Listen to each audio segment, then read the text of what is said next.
I'm John Buchanan, and yeah, just we're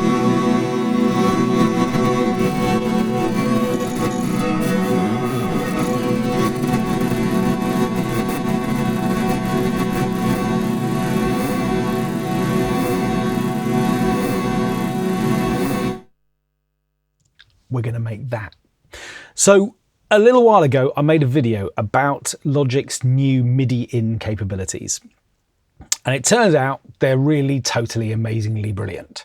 And what we're going to do is to pick up where we kind of left off in that first video. So do go and watch that if you haven't already, to begin to explore when we see that the MIDI In options kind of allow for new modulation possibilities, which are above and beyond anything we've really had access to before, and that have the capability to produce these really extraordinary kind of textural things with us sort of just being able to kind of go there with our imaginations. That's a weirdly splurgy kind of opening to this video, but I can't quite put into words exactly what it is that we're going to be looking at.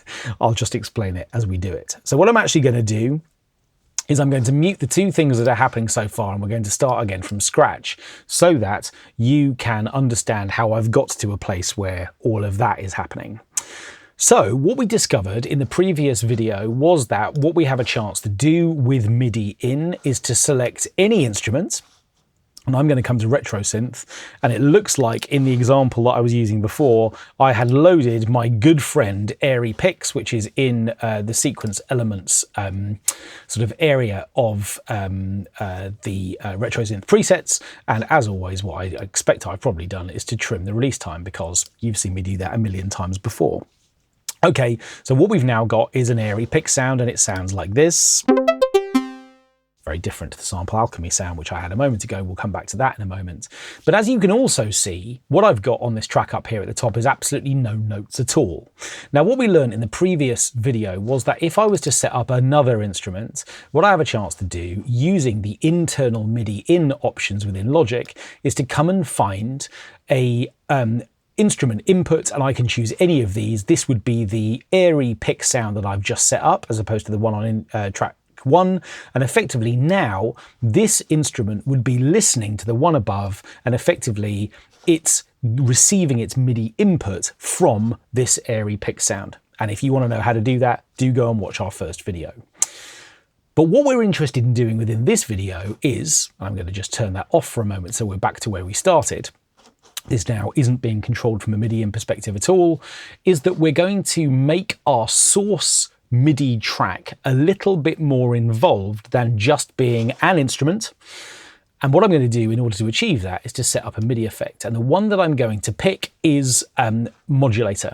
So we looked at this in the previous video, this idea that what we can have is an LFO waveform, which is being generated over here on the left-hand side, which is being routed to the modulation wheel. At the moment, it's running in quarter notes. And because we're using this triangle wave, sawtooth wave shape, effectively what we've got is this regular series of undulations, output level controls how loud and quiet that gets, so I can make it as wide as I like, and effectively if I want to I can kind of bias it in one direction or the other. So all of the sliders are effectively controlling the way that we are producing a MIDI control message. Now this is a really important point.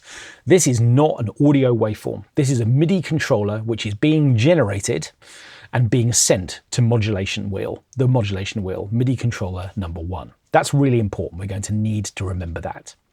Now it turns out that even though I don't want this Airy Pick sound to make any sound at all, I want it to be completely silent, I can't have a modulator or any other MIDI effect if I don't have an instrument loaded. So I need to have any instrument here, even though we're not going to hear it. And to prove that we're really not going to hear it, I'm going to drop its volume to complete silence. What I'm also going to do is I am going to set up velocity processor. So in other words, I've got a second MIDI effect, which is just going to sit here, and I'm going to restrict the velocities which are going to be produced from this silent Airy Pick sound. And the reason I'm doing that is just to make the point that we can stack up as many MIDI effects as we like, because what we're about to do is to use the MIDI effects as the output MIDI signal let's just go with that word, for the instrument we're going to route it into. So in other words, the production of this line of modulation data and the restricted velocity processor are all part of the experience of this airy pick sound. And what I have a chance to do is on my target track, the place where I want to send this, is I have a chance to choose how many of those MIDI effects I want to act as the input source to this second track. In other words, I'm going to come back to my airy pick sound, and what I'm going to do is I'm going to click on my velocity processor, and I am going to use this drop down option at the bottom, which is called Record MIDI To Track here. And the moment I do that, I get these little orange tags around this MIDI effect. And what that means is now the sum of the modulator and the velocity processor are going to be output to wherever I want to patch them into. If it turns out that I only want to use the modulator, I can come back to my MIDI effects, come to modulator, and I can select Record MIDI To Track here. And effectively, now only the modulator is going to be sent on somewhere else. Now you might be thinking, well, we've got a silent sound here, so what difference does it make? Okay, well, you'd be right to ask that question, but imagine that within my project, what I had was an airy picks part, which I did want to have play notes within this project. So in other words, I had programmed a part, I was using modulator to generate this line of modulation data for it, and I wanted to restrict the velocity. But what I then wanted to do was to use part of the experience of that sound to act as a signal input somewhere else. This allows me to take just whichever elements I want. And in this case, I'm just going to use the modulator. Hopefully you're with me so far. Okay, let's close these down for a moment. Now then, what I've got as a result of targeting this Record MIDI to Track here option is that what I can now do is to come back to my target track, which is here. I can come back to internal MIDI in, and instead of just selecting the instrument input, which I was doing before, what I've now got a chance to do is to select MIDI to Track. And what that allows me to do is to select any instruments that have had their MIDI effects routed outwards so that they can become input signals for somewhere else. Now I'm using track number 3, airy picks, so that's the one that I'm going to select. And the moment I do that, you might start to notice that up here in the control bar, all hell has broken loose. What is being received there? Well, we are receiving the outputted LFO waveform from the modulator on this airy picks patch. In other words, this plugin is drawing these lines, and these lines correspond to this line of data. And we should actually be able to see that. If I slow this down so that we see it much more slowly, if I was to set it up over an 8-bar sequence, it's climbing, and we can see that it's climbing, and now it's dropping, and now it's dropping. So in other words, the output signal from this mod wheel assignment is being matched up there in the transport bar. And if we wanted to have a very zen moment, we could just watch those two things happen.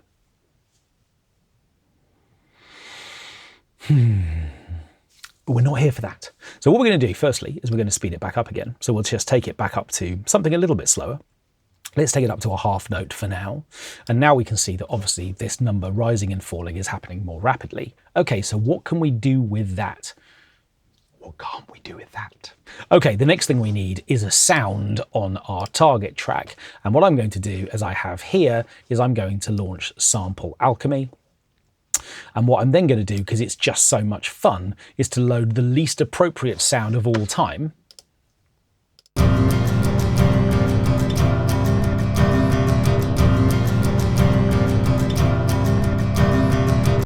Yep, that's right, a strummed sort of bad acoustic guitar. Here it is doing its thing. And what we're immediately going to do is to select the scrub option within Sample Alchemy, which is effectively going to allow me to go and find a bit of waveform, which is going to rapidly scrub over that little bit of waveform.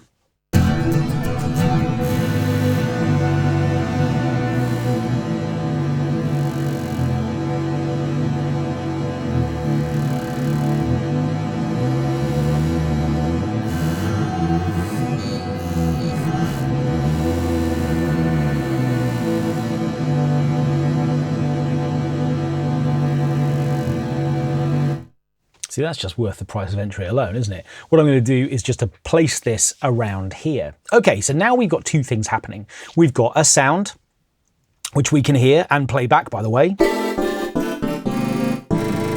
So we've got a sound that we can just trigger from our keyboard because effectively it's been granularly sampled. Granularly is quite a hard word to say. Probably doesn't even exist. Another word I've probably made up. Who knows? Nevertheless, we've now got our resampled, that's better, sound, which is playing back here within Sample Alchemy and it's doing its thing, and that's great. And we know that we've got a MIDI in routing, which is coming into Sample Alchemy. It's just that it's not doing anything yet. It's not providing us with any modulation of anything ever at all. But it does when we open up the mod matrix, which is over here. Now, the moment I open this, what we've got a chance to do here is to start routing modulation assignments into our Sample Alchemy engine. In other words, we've got source A, which is what we refer to as this area here, this selection, this part that I've selected and chosen to scrub over. This is source A, and it's our sound source. It's the one that we're using to generate this sound. And what I can do is to basically come and find a target for something that I want to modulate before then assigning something to it. And I think you can guess what I'm going to choose.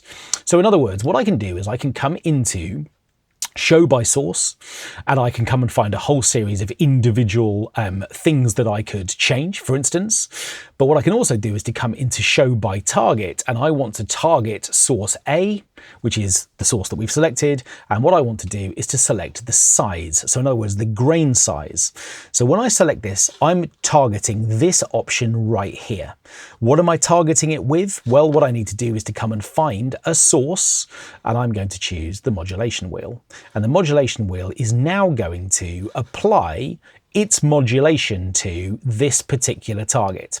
So what I can do if I want to is to simply have that happen.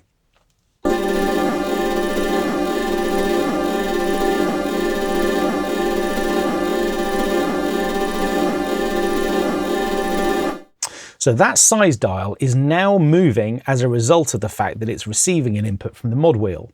If I don't want it to go around the entire range, what I can do is to change the depth to, let's say, 50%, and now it won't go as far.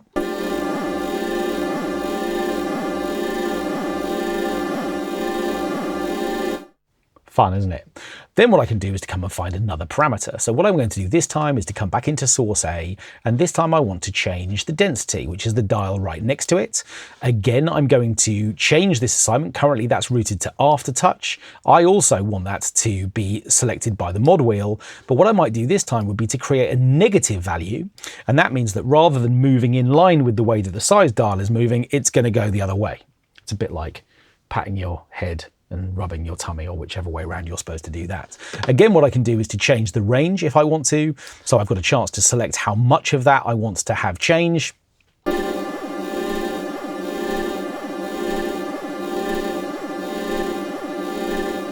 Really like this. And then what I have a chance to do is to come back in again, come and find something else. I'm going to come and find the scrub jitter value.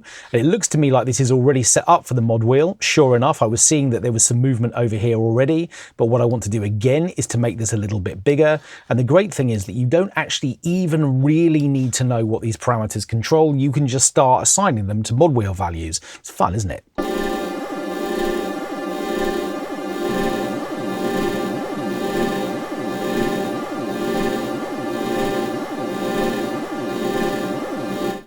So what we've got now is this kind of crazy patch where we've got the mod wheel controlling a whole bunch of different things, which is really fun.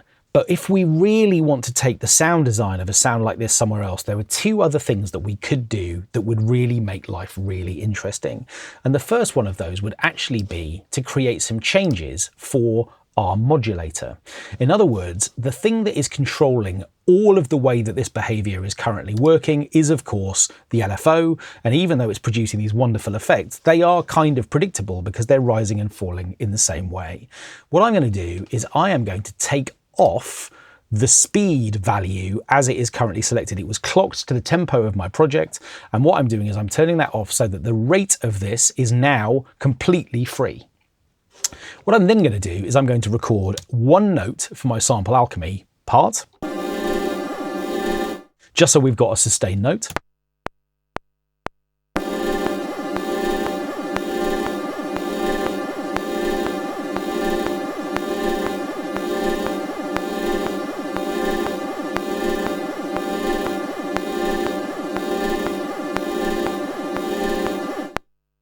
Felt like that went well. I'm going to quantize it though, which might sound totally nuts to you, but it's so that the note absolutely starts at the beginning of bar 1. There it is, back in its current position.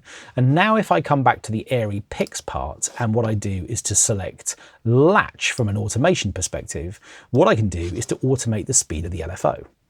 And what that's going to do, of course, is to cascade all of those changes down into the Sample Alchemy part.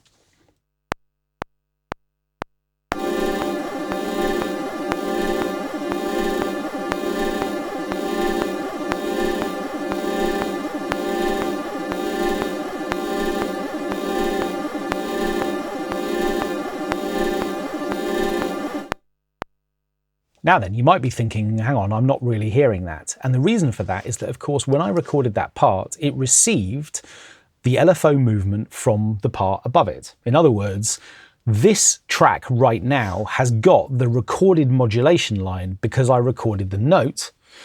And so that's the problem that we have. So in order to really have the LFO work its new automated magic on this part, what I need to do is to get rid of this and instead just play this note in live. And what we're going to discover is, of course, all of that varying modulation data is now going to be heard as part of that sound.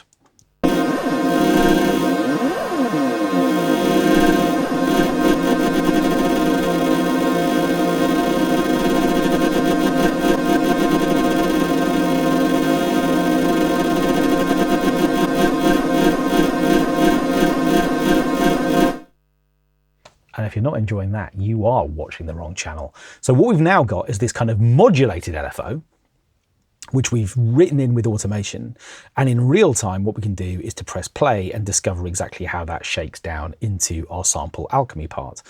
And that's really nice. So effectively what we've now got is this random weird thing from an LFO perspective, which is coming into Sample Alchemy. And if we really wanted to take our sound design even further, then of course what we could do, I just need to put that into read mode so that I don't go and do any damage to it. But what I am going to do is to put Sample Alchemy into latch mode, because of course the other thing that I can do as I'm playing and recording my note is to also automate the position of my source. And that does this.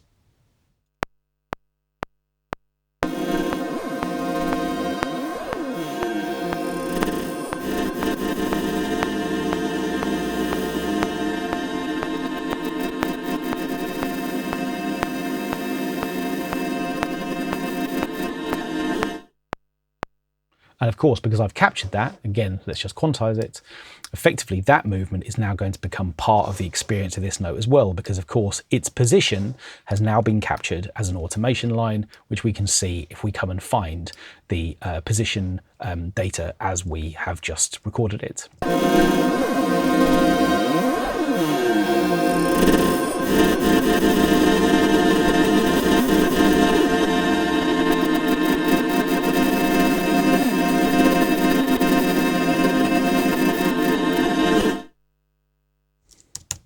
Amazing. Now then, you might also be thinking, well, all of that just to make Sample Alchemy go crazy.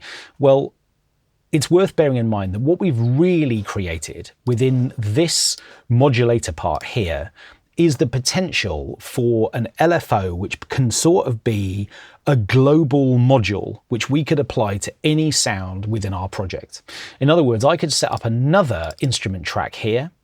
I could make that a retro synth sound, and I can remember that I have the opportunity to assign the modulation wheel to, let's say, the filter cutoff, or to the LFO rate of the LFO within retro synth, or the vibrato rate, or the wave shape, which means that when it receives that information from modulator on that airy pick sound, it is also going to begin to affect the parameters that I select within RetroSynth. I could set up a sound in the ES2 and I could assign the modulation wheel in via one of those locations we looked at in the previous video, A, B, C, D, E, or F.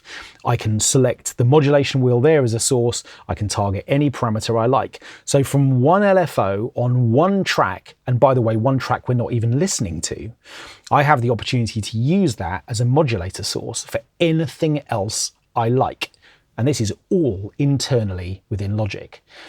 So effectively, what we've done within this video is to learn that in addition to just routing sounds from one MIDI track to another, we have the opportunity to select this excellent record MIDI to track here option, which then, the moment we have done that, becomes available to us as a MIDI input source for any tracks that we subsequently set up.